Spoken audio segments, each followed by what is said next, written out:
Assalamualaikum dan hai semua. Bertemu lagi kita dalam segmen Khabar dari Sarawak bersama saya Aizat. Ada berita baik untuk anda. Kerajaan telah mengumumkan sumbangan asas ramah atau SARA 2026.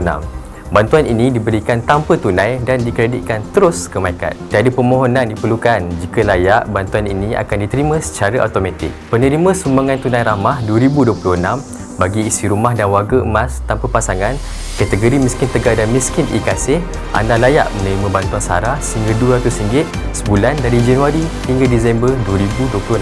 Bagi penerima STR selain dari kategori tersebut, anda layak menerima SARA sehingga RM100 sebulan juga untuk tempoh yang sama. Bantuan ini dah mula disalurkan pada 9 Januari 2026 untuk isi rumah dan warga emas tanpa pasangan. Yang bujang pula jangan risau, bantuan SARA untuk anda akan mula dikreditkan pada 16 Januari ini dengan bayaran sehingga RM100 sebulan mengikut kategori kelayakan.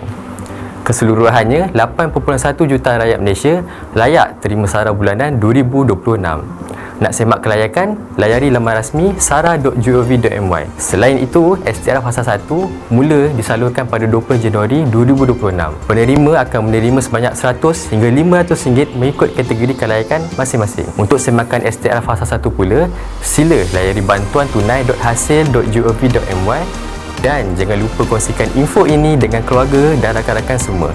Terima kasih kerana menonton.